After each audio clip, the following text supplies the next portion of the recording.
देश दुनिया की हर वड्डी खबर के लिए हुणे डाउनलोड करो number 1 news app Dainik Savera times. देखो आयोग का काम हुंदा मैं पहला जिद्दां दस्सिया कि भी किसी का भी किसी तरीके का शोषण हुंदा किसी नाल भेदभाव हुंदा उन्हां दे उत्ते कोई अत्याचार हुंदा उन्हां सारिਆਂ ਤੋਂ देखना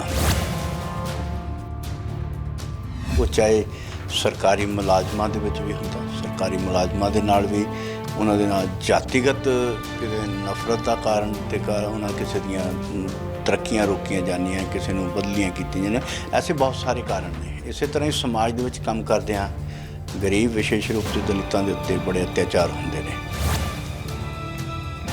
देखो साडा काम न्याय दिलवाना आ और न्याय दिलवाउण दे विच सानूं संविधानिक मर्यादा दे उत्ते जिथे तक भी जाना पिया संवैधानिक मर्यादा नूं देखते हुए उत्थे तक हर तरीके का अपना रोल अदा करांगे।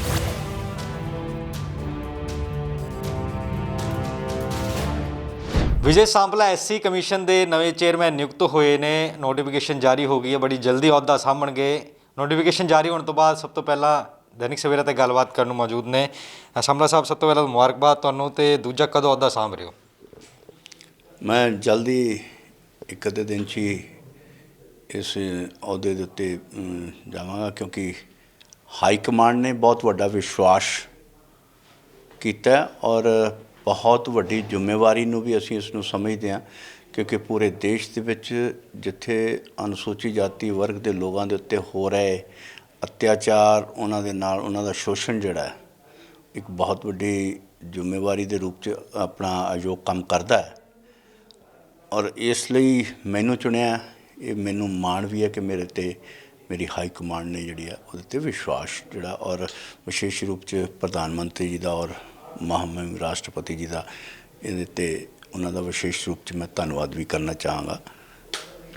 मेन चीज़ों की गल करिए जिस तरह पंजाब दे भी गल करिए एक बड़ी आबादी जिहड़ी है अनुसूचित जाति के बीच है, कई तशद्दुदां भी होंदियां कई केसेस असीं भी देखे, तो किस तरह की प्रायोरिटी रहेगी, किस तरह देखोगे?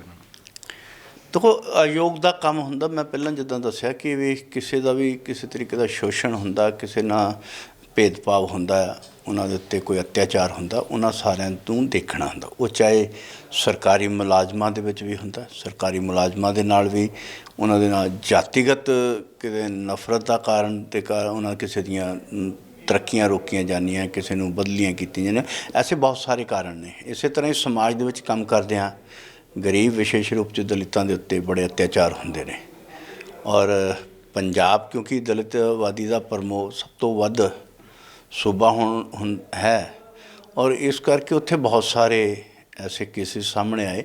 पंजाब ही नहीं पूरा देश जिहड़ा है चाहे वो बंगाल है राजस्थान है या किसी भी आप किसी सूबे की भी गल करिए और बंगाल च तो हुणे हुणे थोड़े चिर पहला पता लगा कि मैनू कि साडे जिहड़े उत्थे लोगों नूं मर्डर बड़े हो रहे ने और ऐसे चीज़ों नूं देखण दा काम जिहड़ा आ वो साडे कमीशन दा रहेगा। कमीशन नोटिस करता है सारिया चीज़ां होंदियां लेकिन अक्सर ये कहा जाता है कि कमीशन दे जो नोटिस होंदे ने प्रशासन अणदेखा कर दिंदा है। उस तरह की कई जिहड़े पहले भी कई आए चेयरमैन वो पावर यूज नहीं कर पाते अपनी पूरी, तुसीं इस तरह दा पूरा चीज़ रखोगे जी?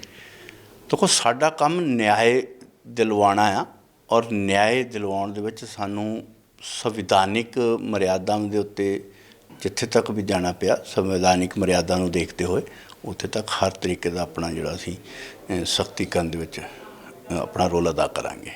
अहुदा सामना है पर लगता फोन आना शुरू हो गए तुहानूं लोग की केसेस भी आना शुरू हो गए होने उन्नाव दे विच हाड़ी दे विच घटना हुई है वो सब आए संज्ञान च तुहाडे?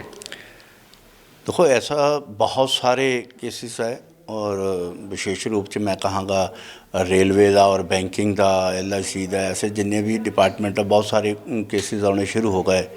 उहदे च उन्नाव भी प्रमुख रूप से बंगाल भी है पंजाब भी है बड़े ऐसे केस आने शुरू होए।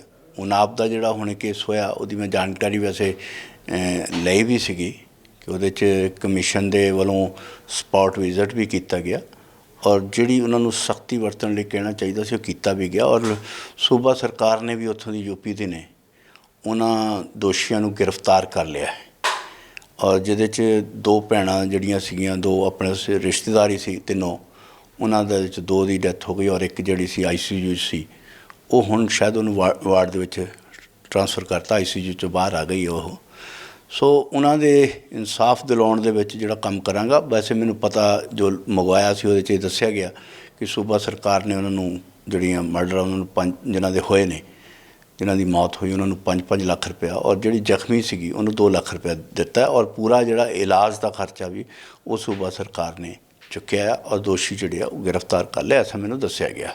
ਔਰ ਜਿੱਥੇ ਤੱਕ ਉਹਦੇ 'ਚ ਕਮਿਸ਼ਨ ਦੀ ਵੀ ਮੈਂ ਆਪਣੇ ਵੱਲੋਂ ਉਹਨਾਂ ਕੋਲ ਰਿਪੋਰਟ ਮੰਗਾਈ, ਅਤੇ ਕਮਿਸ਼ਨ ਨੇ ਵੀ ਆਪਣੀ ਵਿਜ਼ਿਟ ਵੀ ਕੀਤੀ ਹੈ, ਉੱਥੇ ਜਾ ਕੇ ਸੰਬੰਧਿਤ ਅਧਿਕਾਰੀਆਂ ਨੂੰ ਵੀ ਐਕਸ਼ਨ ਲੈਣ ਲਈ ਕਿਹਾ ਗਿਆ, ਔਰ ਐਕਸ਼ਨ ਹੋਇਆ ਵੀ ਹੈ। ਆਖਰੀ ਸਵਾਲ, ਹੁਣ ਮੰਨਿਆ ਜਾਏ ਐਸਸੀ ਕਮਿਸ਼ਨ ਤਸ਼ੱਦਦ ਨਹੀਂ ਹੋਣ ਦੇਗਾ, ਕੋਸ਼ਿਸ਼ ਪੂਰੀ ਰਹੇਗੀ ਦਲਿਤ ਭਾਈਚਾਰੇ ਨਾਲ?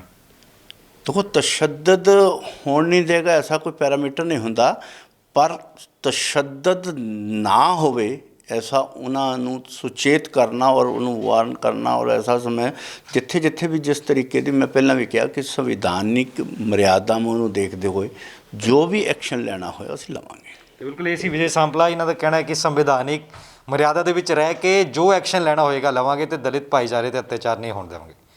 ਦਿੱਲੀ ਤੋਂ ਕੈਮਰਾਮੈਨ ਲਕਸ਼ ਨਾਲ ਨਿਤਿਨ ਦੀਵਾਨ, Dainik Savera TV. All World Open Challenge 17-time gold medalist Mia Rafiq Mohammed, पंडित मौलवी बेगम तांत्रिक इन्हां चोरा ठग्गां तो सावधान। स्पेशलिस्ट वशीकरण, सट्टा नंबर, लव मैरिज, पति पत्नी च अनबन, विदेश च पक्का होना, कारोबार दा ना चलना, सिर्फ 31 घंटियां विच समाधान। फ्री फ्री फ्री मिया रफीक मोहम्मद। मोबाइल 84 374 94 647 84 374 94 648। बाबा सुल्तान बंगाली 21 बार गोल्ड मेडलिस्ट। सारियां थावां तो निराश ते मायूस होने वाले एक बार फोन जरूर करो, जिवें चाहोगे उवें होएगा। It's my promise, immediately result, open challenge. इल्मां दे माहिर A to Z समस्यावां दा फोन ते घर बैठे करवाओ हल। वशीकरण ते मुठकरनी, लव मैरिज, सौतन ते दुश्मन तो छुटकारा, पक्का काम पक्का हल। 101% दी गारंटी, अस्टाम पेपर ते लिख के। सब तो पहला काम करन दा वादा, नौकरी, प्रमोशन, कारोबार च परेशानी, घर च झगड़ा, कोर्ट केस, तलाक, प्रॉपर्टी झगड़ा, पति पत्नी चानबन, जादू टोना, मनमोड़ी वशीकरण करवाओ जा तुड़वाओ, रुस्से नूं मनाउणा। फोन 95 603 92 450 95 603 92 451।